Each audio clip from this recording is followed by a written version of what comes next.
تو اسیران مالٹا میں مولانا جعفر تھانیسی رحمہ اللہ تعالی اپنی آپ بیتی لکھتے ہیں. وہ فرماتے ہیں کہ مجھے ملتان کی جیل سے، مجھے کوٹ لکھپت کی جیل سے ملتان منتقل کرنا تھا.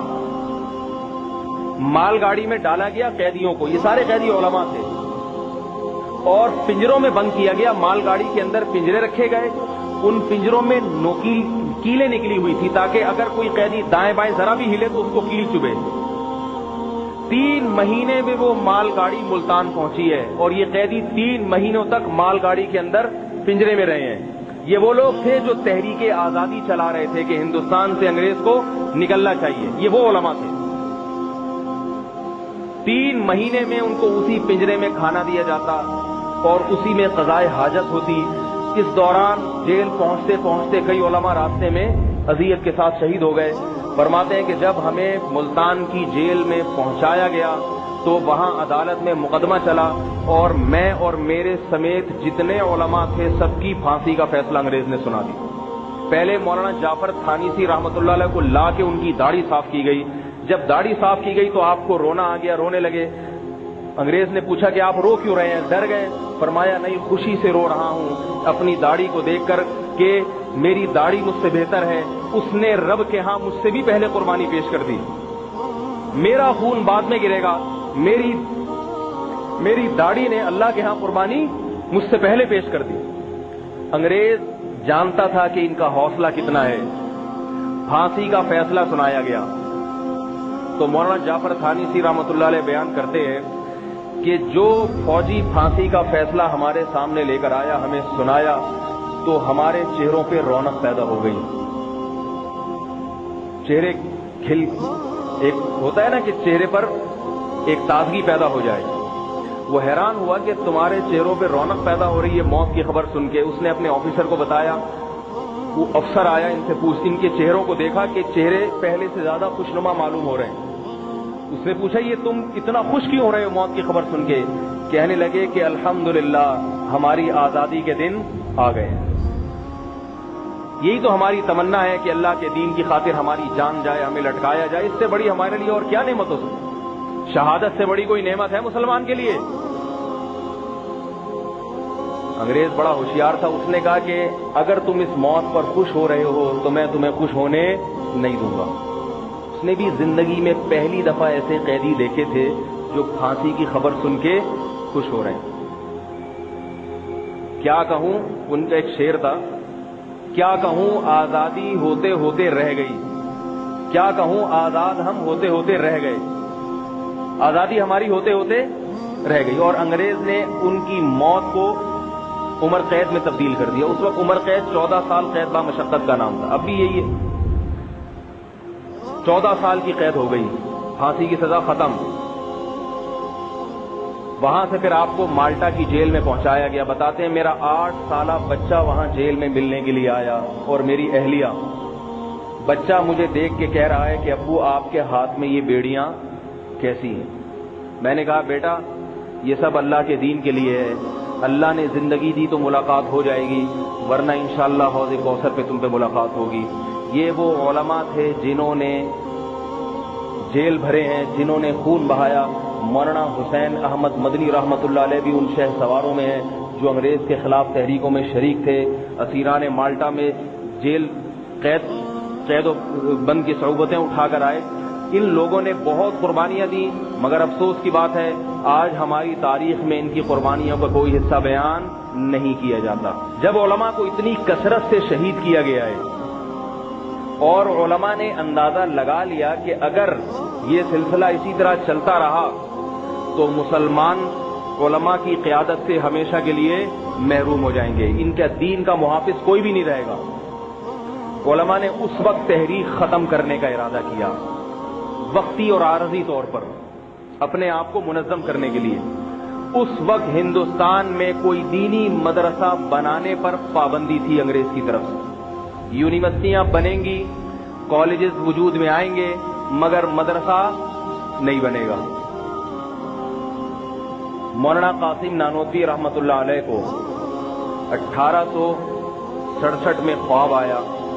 رسول اللہ صلی اللہ علیہ وسلم نے نشاندہی کی دیوبند کی ایک جگہ پہ انار کے درخت کے نیچے آپ صلی اللہ علیہ وسلم نے کچھ لکیریں کھینچی اور فرمایا کہ اے قاسم یہاں پر مدرسے کی بنیاد رکھو.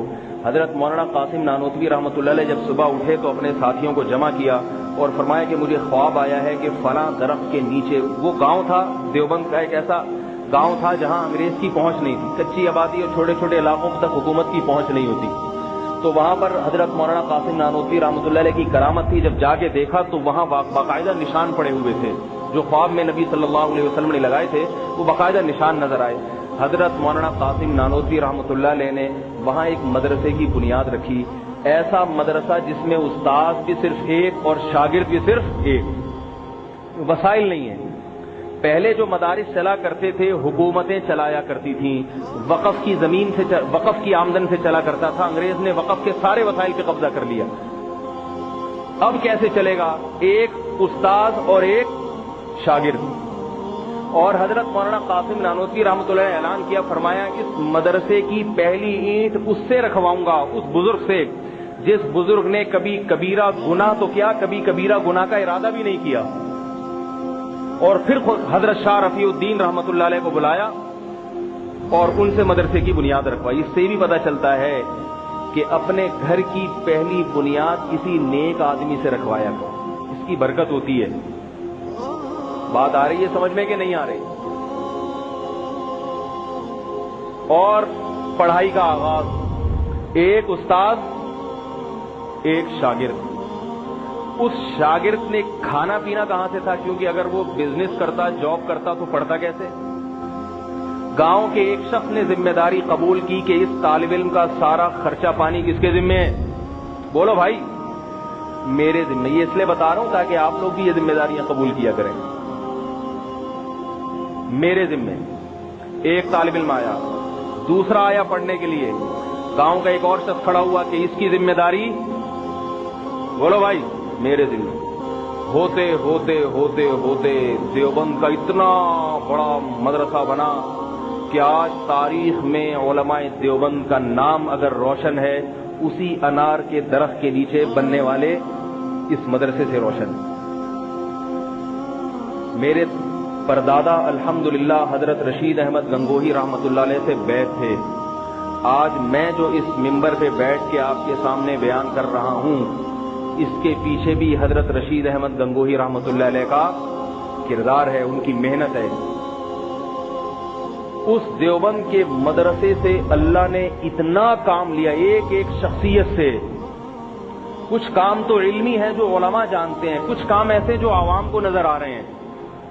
ان میں ایک حضرت مولانا الیاس رحمۃ اللہ علیہ پیدا ہوئے، جنہوں نے تبلیغی جماعت کی بنیاد رکھی کہ ہندوستان میں مسلمان کلمے سے بھی ناشنا ہوتا جا رہے ہیں. وہ ایک گاؤں میں گئے، انہوں نے وہاں کے لوگوں سے پوچھا تم لوگ کیا ہو؟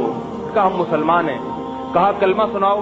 مسلمانوں نے کہا ہمیں کلمہ نہیں آتا، لیکن باپ دادا مسلمان تھے. حضرت مولانا الیاس رحمۃ اللہ علیہ راتوں کو اٹھ کے روتے اللہ کے سامنے کہ اللہ یہ کیسے ان مسلمانوں کی اصلاح ہو. اللہ تعالیٰ نے ان سے تبلیغ کا کام لیا. آج پوری دنیا میں تبلیغی جماعتیں چل رہی ہیں، گشت کر رہی ہیں. دنیا کی کوئی طاقت ان کا مقابلہ نہیں روک سکتی. اپنے خرچے پہ بغیر کسی چندے کے ایک دفعہ رائے گنج میں حضرت حاجی عبد الوہاب صاحب کے سامنے وزیر اعظم گیا. اس نے کروڑوں روپے کی پیشکش کی کہ میں رائے گنج کے لیے یہ کروڑوں روپے آپ کو دینا چاہتا ہوں. انہوں نے فرمایا کہ آپ کروڑوں روپے نہ دیں، ہمیں صرف 3 دن لگا لیں ہمارے ساتھ، ہمیں یہ 3 دن چاہیے، پیسے نہیں چاہیے. اس نے کہا دیکھو حاجی صاحب، اتنی بڑی رقم دینے والا آپ کو دوبارہ کوئی نہیں ملے گا. انہوں نے جواب دیا اتنی بڑی رقم ٹھکرانے والا بھی آپ کو کوئی نہیں ملے گا. یہ استغنا تھا، یہ توکل ہے اللہ پر. آج جو تبلیغی جماعت پوری دنیا میں گشت کر رہی ہے، اس کے پیچھے اللہ پر اعتماد اور توکل. دین زندہ ہے. انہی علماء نے علم کو زندہ کیا.